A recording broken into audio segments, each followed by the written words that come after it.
Hello ladies and gentlemen, Meoni of AceGamesTV here, and I'm on Tera Online. Now, if you remember, some of my earliest videos on this channel were actually covering, I think it was the beta testing and the very early release of Tera Online on EU, as well as NA. And back then, my last video was actually complaining at the endgame content and essentially, me leaving the game.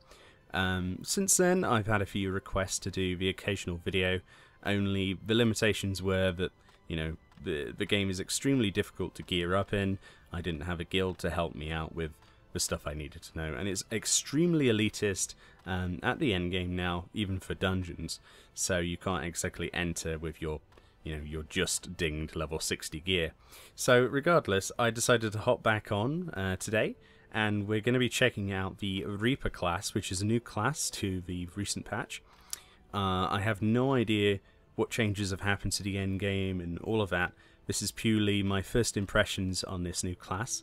The first limitation is if you do not have a veteran account, which is an account from before they went free to play, essentially, you will actually have to purchase access to this class.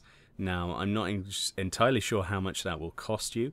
I'm sure you can check that out on the actual Tera Online website. However, I have access to that for free because it is a veteran account that I play on. It is a free-to-play game now, so I'm going to hop on and we're going to check it out. So the second limitation then is that you can only be an Ellen Reaper.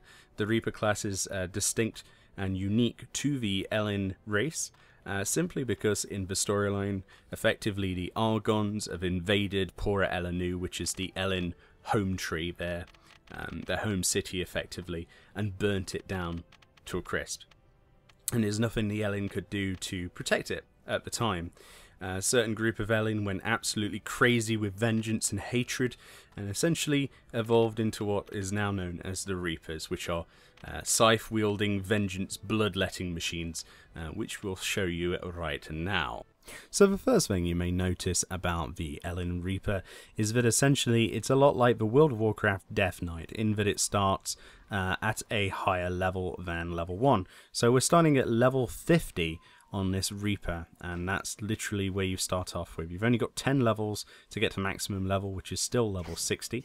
And the second thing you'll notice is that many of the attacks in this particular class are aimed abilities, and indeed you are a melee character. So you have like a blink dash there, you have swings of your scythes, and you also have some devastating moves there, which as you can see. So I'm going to be basically looking over a few of the moves. I leveled it up a little bit. I didn't get it to level 60 in this preview, but I will be talking about certain abilities and what I feel about the class as we go along.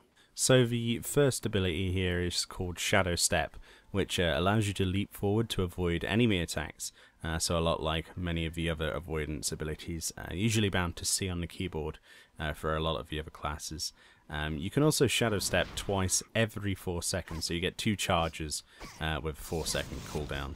And you can actually change the direction of your step mid-blink, so I could use the first charge and then change direction and then use the other charge. The cooldown will trigger 4 seconds after the first hit of the button, so after your first Shadow Step, or after the second charge is actually used.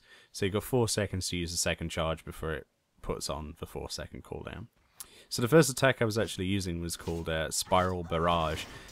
This attack will hit 1 or more enemies at long range, depending if they're next to each other or not. This ability is used to restore MP with every hit. Each consecutive hit will increase in damage, maxing on the 4th hit, which will do the most damage, and then reset back down to the basic damage on the next hit. So a powerful ability, even more powerful when you build it up, and is basically your filler to restore the MP that you'll be using to deal out the big numbers with other abilities. We also start with Retribution. This is an ability that's all about timing. If you press it slightly before taking a hit from an enemy, you actually ignore all of that damage from that attack and immediately charge forward towards the enemy. 14-second cooldown on this ability, however it's extremely useful, and it also allows invincibility from all forms of damage whilst you're in the preparation state once you press the button, whilst you're waiting for that attack on your character. So extremely useful, especially against BAM. The overhead crazy slash thing I've been doing whilst talking here is called Grim Strike, which you actually get at level 51. So Grim Strike is a plunging attack you use on the target in front of you.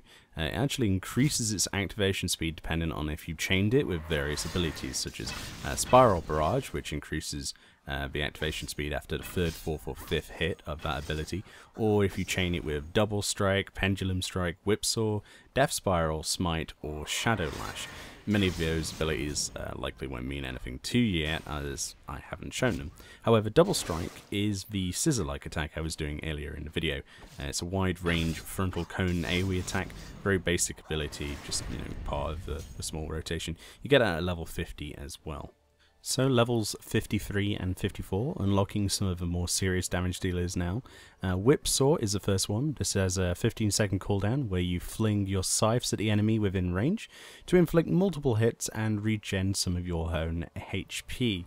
The healing is reduced on any player hit by the scythes by 50% per hit.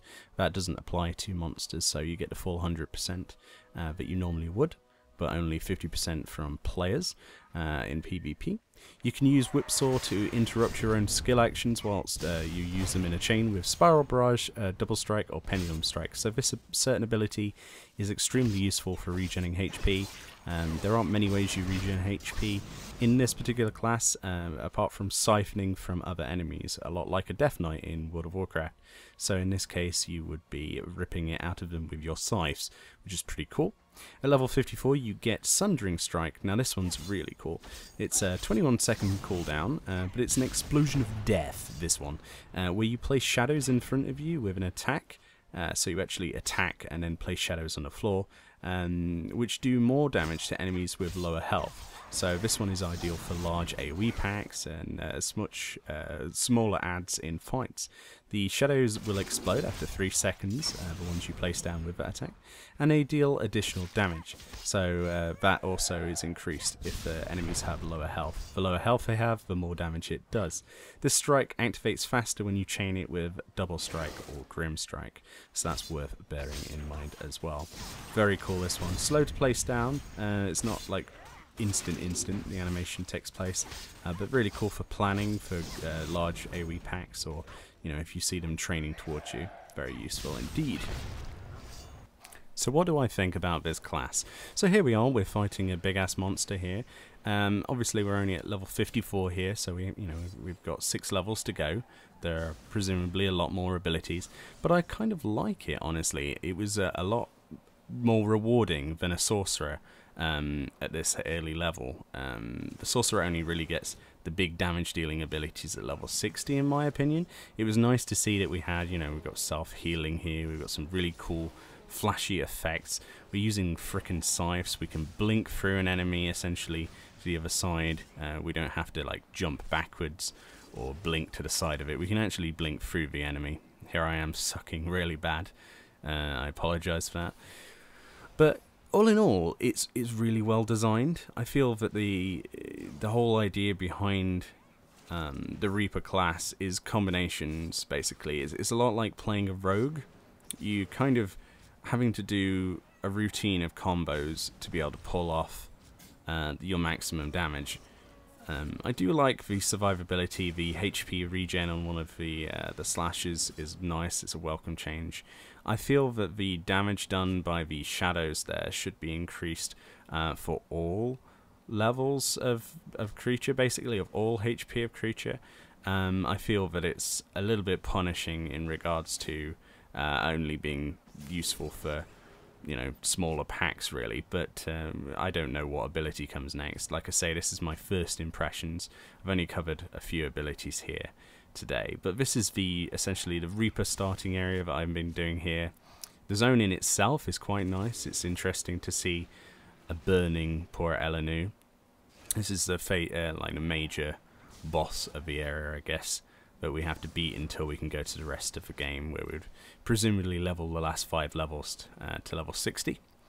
So it's kind of cool. It's nice that they've brought in this questing zone. The class is fun. It's fast, a lot faster than I'm used to dealing with. I'm usually a ranged class, so it's kind of nice for me to enjoy a melee class in a game. I don't really get a chance to enjoy melee quite as much as I have here. The mana restoration seems extremely high. The HP regen seems extremely high, and you shouldn't really have any excuse in regards to losing HP. It's just that I'm sucking really bad here. But yeah, all in all, I'm really, really, really enjoying it. It actually makes me feel like playing the game proper again. But we'll see about that. But yeah, I don't know if this has fulfilled the want of the video, but I will presumably, you know, be checking this out further in subsequent videos. And if I'm tempted to do so, I'll look into some of the newer content as well.